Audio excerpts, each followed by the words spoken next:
شرور أنفسنا ومن سيئات أعمالنا من يهده الله فلا مضل له ومن يضلل فلا هادي له وأشهد أن لا إله إلا الله وحده لا شريك له وأشهد أن محمدا عبده ورسوله يا أيها الذين آمنوا اتقوا الله حق تقاته ولا تموتن إلا وأنتم مسلمون يا أيها الناس اتقوا ربكم الذي خلقكم من نفس واحدة وخلق منها زوجها وبث منهما رجالا كثيرا ونساء واتقوا الله الذي تساءلون به والأرحام إن الله كان عليكم رقيبا يا أيها الذين آمنوا اتقوا الله وقولوا قولا سديدا يصلح لكم أعمالكم ويغفر لكم ذنوبكم ومن يطع الله ورسوله فقد فاز فوزا عظيما أما بعد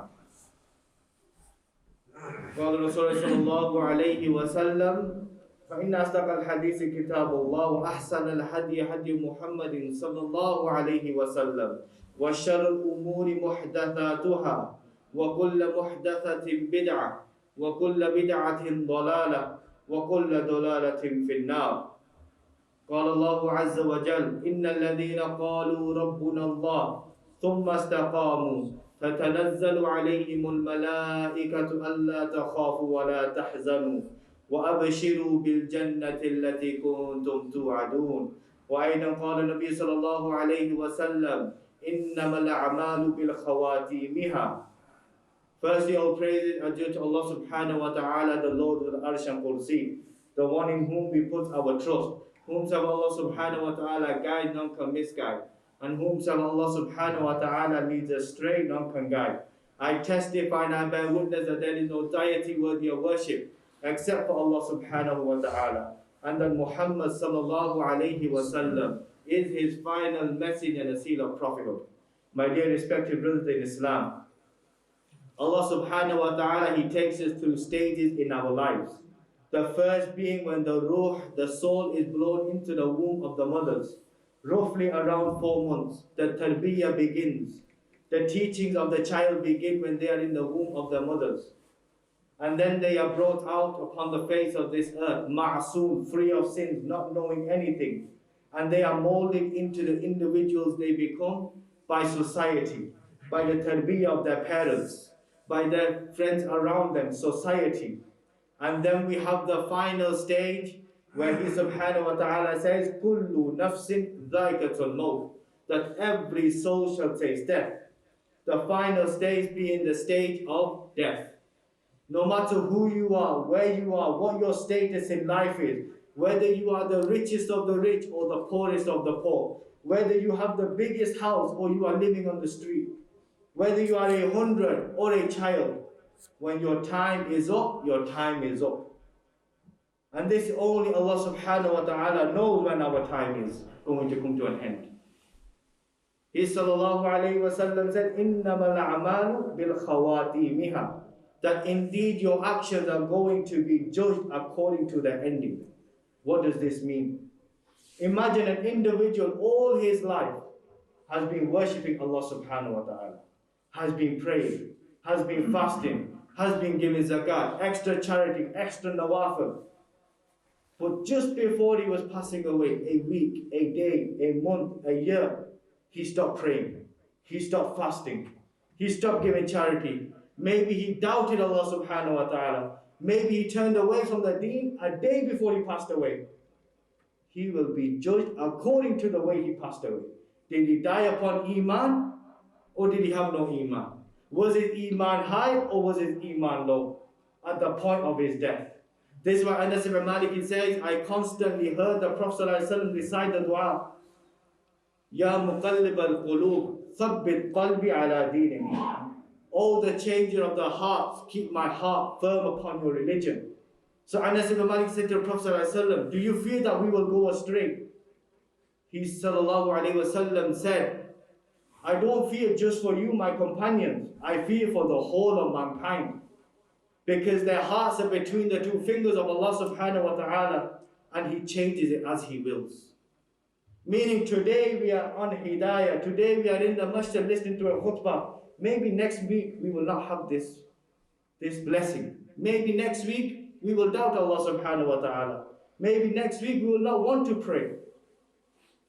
So we constantly make this dua that Allah keeps us firm upon this religion and keeps our heart with high iman towards Him subhanahu wa ta'ala. And then you have a person who all his life has sinned. All his life has transgressed the boundaries. All his life has never prayed. Has been drinking alcohol, has been gambling, has been into all sorts of drugs. But just before he is going to pass away, a year before, a month before, a day before, he thinks to himself, what am I doing with my life? He has a reality check. He raises his hands and says to Allah, forgive me for what I have done. Like the person who killed 99 men. He realized what he has done is wrong. He killed the people. He wanted to change. He made sincere tawbah. And he passed away a day or two after. And he was granted Jannah. This is the blessing of turning back to Allah subhanahu wa ta'ala. No matter what you have done in your life, knowing that Allah subhanahu wa ta'ala will always accept you. Knowing that Allah subhanahu wa ta'ala will always forgive you. Knowing that the doors of tawbah are always open for us. This is what we learn from this. إِنَّمَا الْأَعْمَالُ بِالْخَوَاتِيمِهَا. No matter what you have done in your life, or what you are doing in your life, whether you think you are the best of Muslims, wallahi, do not judge anyone who is not praying at the moment. Do not think you are better than that individual. Do not think, I have a beard, I'm wearing a thobe, I am praying my 5 prayers, I am better than you. Because you do not know tomorrow, maybe you will be in his shoes, and he will be in your shoes. Maybe tomorrow he will be more pleasing to Allah subhanahu wa ta'ala, and you will be far away from the religion. So constantly make the dua that Allah keeps you firm upon this religion. Ibn al-Qayyim, he says, you do not have istiqamah, steadfastness, until 3 things affirm one another. Your niyyah, your qawl, your speech, and your actions. All must be for Allah subhanahu wa ta'ala. Just like today, I am giving you a khutbah. My speech and my action is saying that I am a pious individual. I am doing it for the sake of Allah subhanahu wa ta'ala. But my niyyah is so I can please such and such. My niyyah is so I can gain money. My niyyah is so people can say, this look shaykh, ustad, etc. Wallahi, this is not istiqamah, this is not steadfast, because my niyyah is not affirming. My niyyah does not have sincerity. All 3 must affirm for you to have steadfastness upon this deen. That's why the time of our death, the angels will descend upon us. As Allah subhanahu wa ta'ala, He says in the Quran, He said, إِنَّ الَّذِينَ قَالُوا رَبُّنَ اللَّهِ ثُمَّ اسْتَقَامُوا. It is those who say that Allah subhanahu wa ta'ala is my Rabb, is my Lord. And they remain steadfast upon it, have istiqamah upon it, up until they pass away. The angels will descend upon it, تَتَنَزَّلُ عَلَيْهِمُ الْمَلَائِكَ أَلَّا تَخَافُوا وَلَا تَحْزَنُوا. And they will say to them, do not fear, do not grieve. وَأَبْشِرُوا بِالْجَنَّةِ الَّتِي كُنْتُمْ تُوعَدُونَ. And enter into that Jannah which you have been promised. Why? Because you said Allah is my Rabb. And you remain firm upon it until you passed away. You remained upon it until you met Him subhanahu wa ta'ala. The blessing of this deen. What was the reason why we were created in the first place? Didn't He subhanahu wa ta'ala say, وَمَا خَلَقْتُ الْجِنَّ وَالْإِنسَ إِلَّا لِيَعْبُدُونَ. And I did not create jinkind and mankind for no other purpose except to worship Him subhanahu wa ta'ala. So then why are we so busy with worldly games? When it comes to prayer, we say, for 10 minutes of prayer, we say, I have no time, I'm busy, I've been working all day. For 10 minutes of prayer. But to go out with your friends, you have time. To go play football, you have time. To watch a program on TV, you have time. To be on your phone for hours, you have time. 10 minutes for Allah, I have no time. I'm busy, my legs are hurting. Tomorrow, inshallah. This is the way our lives have come now. We have no time for Allah, but we have time for everyone else. And then we say, why are we going through so much difficulties? Look at yourself first. Have a reality check. Ask yourself, am I pleasing to Allah subhanahu wa ta'ala? Will Allah be happy with me if I was to pass away right now? A majority have said, no, He won't. Because when I pray my salah, I'm finishing in 2 minutes. I can't take 10 minutes to actually be in sajda to Allah subhanahu wa ta'ala. And I'm saying I'm a good Muslim. Wallahi, ask yourself these questions. I ask Allah subhanahu wa ta'ala to allow us to attain the highest level in Jannah. وَمَا عَلَيْنَا إِلَّا الْبَلَاغُ الْمُبِينُ.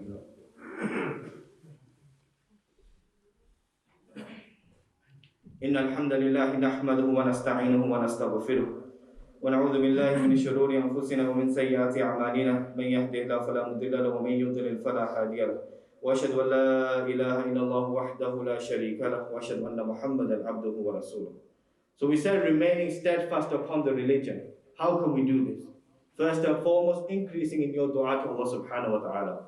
Once the Prophet ﷺ, he held the hand of Mu'adh and he said, I love you and I advise you that after every prayer make this dua. Allahumma inni ala dhikrika wa shukrika wa husni ibadatik.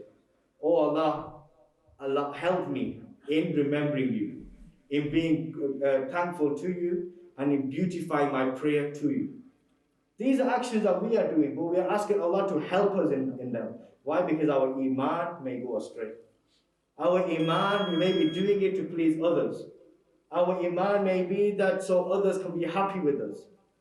So that's why we are constantly asking and making dua to Allah subhanahu wa ta'ala. Secondly, reciting the Quran as much as you can. Read the Quran, a passage of the Quran, because this is the cure to our hearts. The Quran. This is what gets rid of the shackles that are around our hearts.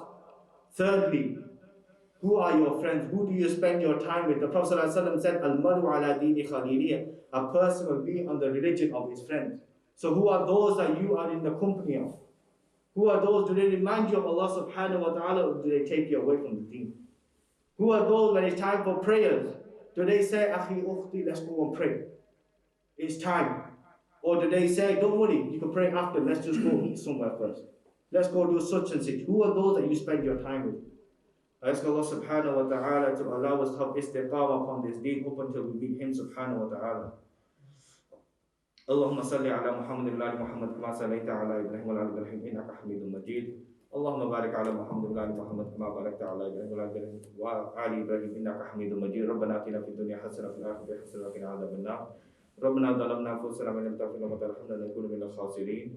سبحان ربك رب العزه عما يصفون وسلام على المرسلين والحمد لله رب العالمين.